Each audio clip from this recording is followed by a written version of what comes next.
دی debate میں آپ سب کو خوش آمدید۔ آج ہم ایک ایسی کمپنی کا جائزہ لے رہے ہیں جو مالیاتی دنیا میں ایک تضاد کی طرح کھڑی ہے، ہاسکل پیٹرولیم لمیٹڈ۔ یہ ایک ایسی کہانی ہے جس میں دو بالکل مختلف حقیقتیں آپ کہہ لیں ایک ساتھ موجود ہیں۔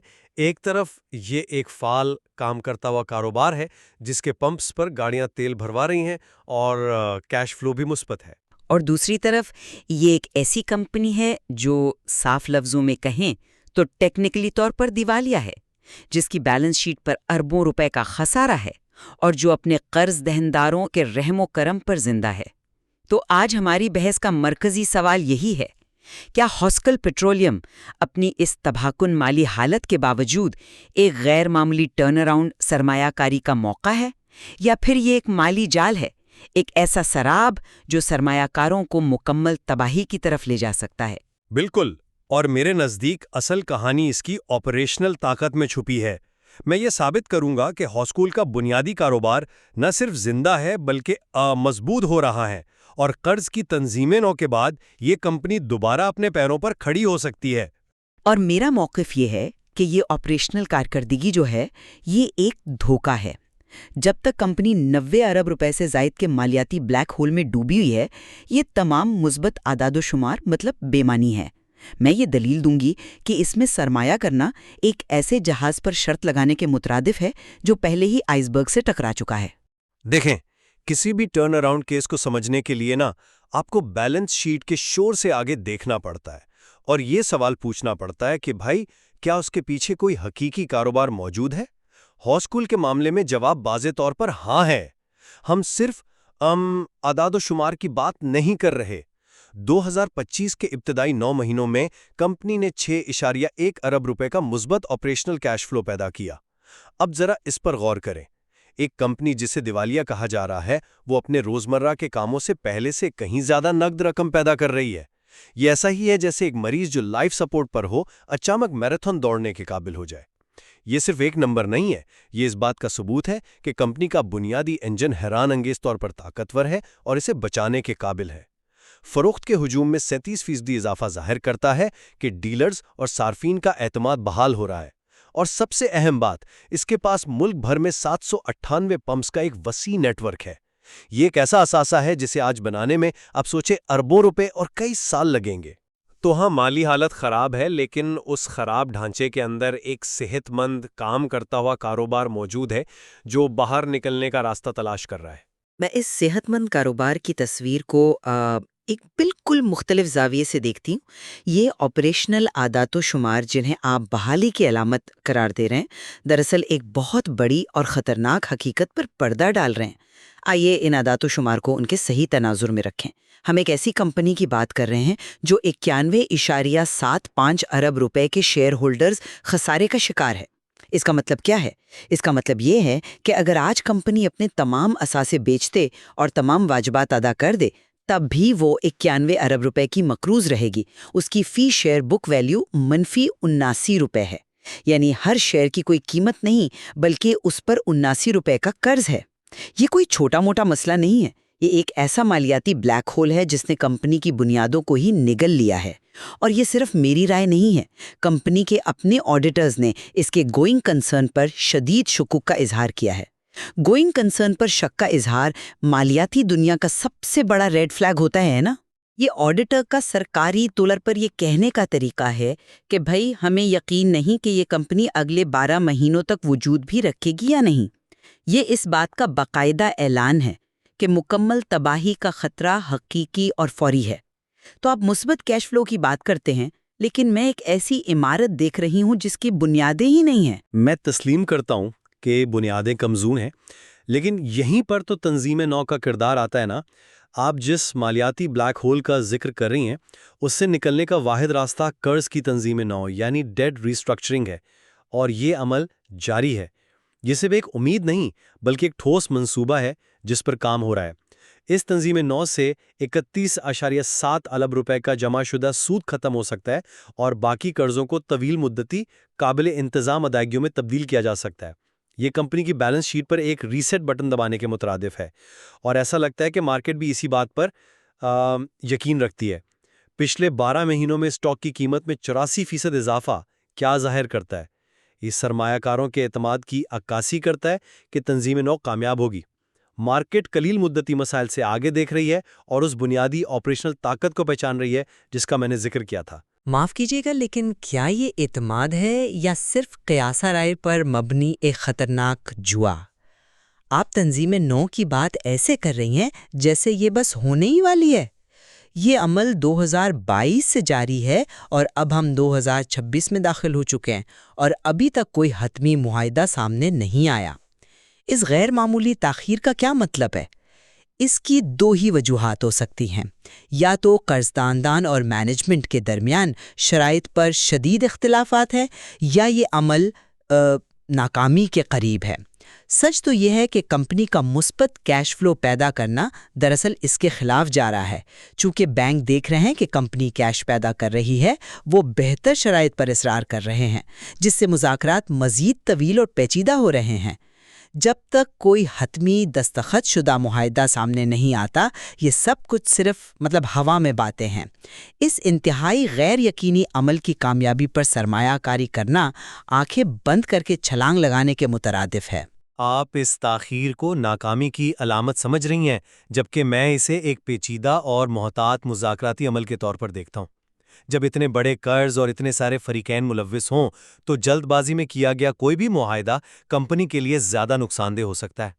لیکن اسی طویل مذاکراتی عمل کی ایک وجہ ہے۔ یہ اثاثے لڑنے کے قابل ہیں، اور ان میں سب سے قیمتی اثاثہ اس کی مارکیٹ پوزیشن ہے، یعنی اس کا retail network. 798 outlets اسے ملک کے 3 بڑے نیٹ ورکس میں سے ایک بناتے ہیں، لیکن اس سے بھی اہم بات اس کی کارکردگی ہے۔ مارکیٹ میں 5.5% آؤٹ لیٹس کے ساتھ 3.9% والیوم شیئر حاصل کرنا یہ ظاہر کرتا ہے کہ اس کے پمپس زیادہ منافع بخش مقامات پر ہیں اور بہتر کارکردگی دکھا رہے ہیں۔ یہ نیٹ ورک کسی بھی بین الاقوامی کمپنی کے لیے جو پاکستانی مارکیٹ میں داخل ہونا چاہتی ہے ایک سونے کی چڑیا ہے۔ اس طرح کا حصول موجودہ شیئر ہولڈرز کے لیے بہت بڑا فائدہ لا سکتا ہے۔ یہ ایک پرکشش دلیل ہے، لیکن کیا آپ نے اس پر غور کیا ہے کہ یہ سونے کی چڑیا اب شدید دباؤ میں ہے اور اس کی قدر ہر گزرتے دن کے ساتھ کم ہو رہی ہے؟ مقابلہ پہلے سے کہیں زیادہ سخت ہو گیا ہے۔ سعودی ارامکو جیسی عالمی دیو کی حمایت یافتہ جیو پیٹرولیم نے صرف چند سالوں میں مارکیٹ کا 12.7% حصہ حاصل کر لیا ہے۔ WFI گروپ، جو ایک اور بڑا بین الاقوامی کھلاڑی ہے، وہ شیل پاکستان کو خرید چکا ہے۔ پارکو نے گنوور کے ساتھ شراکت داری کر لی ہے۔ یہ کوئی چھوٹے موٹے حریف نہیں ہیں، یہ عالمی معیار کے ادارے ہیں جو جدید ترین ریٹیل فارمیٹس، بہتر سروس اور بھاری سرمایہ کاری لا رہے ہیں۔ اب آپ خود سوچیں، ہاسکل جو اپنی مالی کمزوری کی وجہ سے اپنے پمپس کو اپ گریڈ تک نہیں کر سکتا، وہ ان کا مقابلہ کیسے کرے گا؟ یہ منظم انضمام کے بجائے جبری اخراج کا امیدوار زیادہ لگتا ہے۔ یہ ایک ایسی دکان کی طرح ہے جو سالوں سے چل رہی ہو، لیکن اس کے سامنے ایک نیا چمکتا ہوا شاپنگ مال کھل جائے اور اس کے سارے گاہک چھین لیں۔ آپ نے GO کی مثال دی اور یہ ایک بہت مضبوط نقطہ ہے، لیکن میں اسے مختلف انداز سے دیکھتا ہوں۔ ارامکو جیسے دیو کا پاکستان میں اتنی بھاری سرمایہ کاری کرنا دراصل میرے موقف کو مزید تقویت دیتا ہے۔ یہ ثابت کرتا ہے کہ یہ مارکیٹ کتنی قیمتی اور پرکشش ہے، اور ایسے ماحول میں ہاسکو جیسا 798 پمپس کا پہلے سے بنا بنایا نیٹ ورک اور بھی زیادہ اسٹریٹجک اہمیت اختیار کر جاتا ہے۔ کسی بھی نئی کمپنی کے لیے صفر سے ایسا نیٹ ورک بنانا تقریباً ناممکن ہے، تو ہاسکو کا نیٹ ورک ایک کمزوری نہیں بلکہ اس مسابقتی ماحول میں ایک اسٹریٹجک اثاثہ ہے جسے کوئی دوسرا بڑا کھلاڑی مارکیٹ میں فوری داخلے کے لیے خریدنا چاہے گا۔ یہ بڑھتا ہوا مقابلہ پوری صنعت کے لیے ایک چیلنج ہے، لیکن یہ ہاسکو جیسے اثاثوں کی قدر کو بھی بڑھاتا ہے۔ ٹھیک ہے، ایک لمحے کے لیے مان لیتے ہیں کہ نیٹ ورک قیمتی ہے، لیکن اس نیٹ ورک کو چلانے والی کمپنی کی مالی کارکردگی کا کیا؟ آپ نے کیش فلو کا ذکر کیا، لیکن آپ نے ایک اہم ترین میٹرک کو نظر انداز کر دیا، گراس مارجن۔ یہ 2.9% سے کم ہو کر 2.4% پر آ گیا ہے۔ اب مجھے معاف کیجیے گا، لیکن اس کا تو ایک ہی مطلب ہو سکتا ہے، یہ جو 37% والیوم گروتھ دکھائی جا رہی ہے، یہ حقیقی ڈیمانڈ سے نہیں آ رہی، بلکہ قیمتوں میں رعایت دے کر، یعنی ڈسکاؤنٹ پر تیل بیچ کر حاصل کی جا رہی ہے۔ یہ منافع بخش ترقی نہیں ہے، یہ صرف مارکیٹ شیئر بچانے کی ایک مایوس کن کوشش ہے۔ یہ ایسا ہی ہے جیسے کوئی دکاندار اپنا سامان لاگت سے بھی کم قیمت پر بیچ کر کہے کہ میری فروخت بڑھ گئی ہے۔ کمپنی اب بھی 5.24 ارب روپے کے بھاری نقصان میں ہے۔ یہ بہتری ایک بہت بڑے نقصان سے تھوڑے کم بڑے نقصان کی طرف ایک قدم ہے، منافع کی طرف نہیں۔ کم کرنا اور مارکیٹ شیئر کو برقرار رکھنا ہوتی ہے، اور انتظامیہ نے یہ دونوں کام کامیابی سے کیے ہیں۔ 6.1 ارب روپے کا آپریٹنگ کیش فلو اس بات کا ثبوت ہے کہ کمپنی اپنے وسائل کو مؤثر طریقے سے استعمال کر رہی ہے، اور یہ صرف زندہ رہنے کی کوشش نہیں کر رہی بلکہ مستقبل کے لیے خود کو تیار بھی کر رہی ہے۔ ایس اے پی جیسے جدید سسٹم کو اپنانا اور جیز کیش کے ساتھ ڈیجیٹل ادائیگیوں کے لیے شراکت داری کرنا ظاہر کرتا ہے کہ مینجمنٹ صرف آج کے مسائل حل نہیں کر رہی بلکہ کل کے مواقع کے لیے بھی منصوبہ بندی کر رہی ہے۔ یہ ایک ایسی کمپنی ہے جو فعال طور پر اپنی بنیادوں کو اگرچہ آہستہ آہستہ مضبوط کر رہی ہے۔ لیکن ہم اس کمرے میں موجود سب سے بڑے ہاتھی کو کیسے نظر انداز کر سکتے ہیں؟ کمپنی کی گورننس کی تاریخ۔ یہ صرف بیلنس شیٹ کے اعداد و شمار کے معاملہ نہیں ہے، یہ اعتماد کا معاملہ ہے۔ کمپنی کے بانی پر 54 ارب روپے کے فراڈ اور منی لانڈرنگ کا الزام ہے، جس کی وجہ سے انہیں 2022 میں گرفتار کیا گیا تھا۔ اس تاریخ نے کمپنی کی ساخت اور گورننس پر ایک ایسا سوالیہ نشان لگا دیا ہے جسے نظر انداز کرنا ناممکن ہے۔ جب آپ کی تاریخ ایسی ہو تو مستقبل میں نیا سرمایہ حاصل کرنا، چاہے وہ ایکویٹی ہو یا قرض، انتہائی مشکل ہو جاتا ہے۔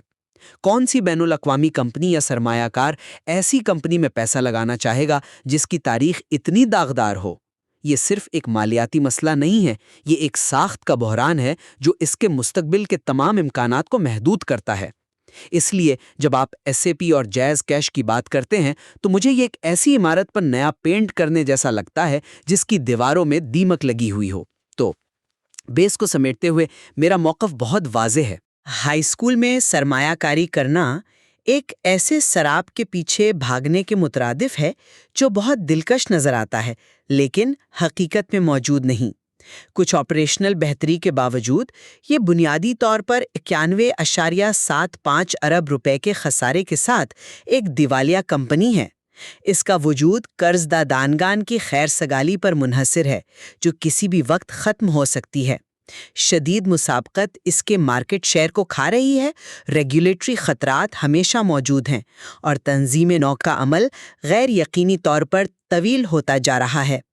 یہ ایک ایسی سرمایہ کاری ہے جہاں مکمل نقصان کا خطرہ بہت زیادہ ہے اور اس کے مقابلے میں ممکنہ فائدہ بہت غیر یقینی ہے۔ یہ ایک ایسی عمارت ہے جس کی بنیادیں کھوکھلی ہیں، چاہے اس پر رنگ و روغن کتنا ہی نیا کیوں نہ ہو۔ میں ان شدید مالی خطرات کو بالکل تسلیم کرتا ہوں، ان سے انکار نہیں کیا جا سکتا، لیکن میرا موقف یہ ہے کہ یہ ایک classic high risk high reward turn around case ہے۔ کمپنی کا بنیادی کاروبار، جیسا کہ مثبت کیش فلو، فروخت میں اضافہ اور ایک وسیع ریٹیل نیٹ ورک سے ظاہر ہے، قابل عمل اور مضبوط ثابت ہو چکا ہے۔ اگر، اور یہ ایک بڑا اگر ہے، قرض کی تنظیم نو کامیاب ہو جاتی ہے تو اس کے سٹاک کی قیمت میں کئی گنا اضافے کا حقیقی امکان موجود ہے۔ یہ ان سرمایہ کاروں کے لیے ہے جو بہت زیادہ رسک برداشت کر سکتے ہیں اور طویل مدتی سوچ رکھتے ہیں۔ یہ ایک اسپیکولیٹو یعنی قیاس آرائی پر مبنی پوزیشن ہے، نہ کہ آپ کے بنیادی پورٹ فولیو کا حصہ۔ یہ ان لوگوں کے لیے ہے جو راکھ میں سے ایک ممکنہ ہیرے کو تلاش کرنے کا خطرہ مول لینے کو تیار ہیں۔ آخر میں ہم دونوں اس بات پر متفق ہیں کہ ہانسکول کا مستقبل مکمل طور پر اور صرف قرض کی تنظیم نو کی بروقت اور کامیاب تکمیل پر منحصر ہے۔ آج پیش کردہ مواد نے امید پرستوں اور مایوس پرستوں دونوں کے لیے مضبوط دلائل فراہم کیے ہیں۔ یاتی تباہی کی تلخ حقیقت۔ حتمی فیصلہ سننے والوں پر ہے کہ وہ کس نقطہ نظر کو زیادہ وزن دیتے ہیں اور کیا وہ اس اعلیٰ خطرے والے کھیل میں حصہ لینا چاہتے ہیں۔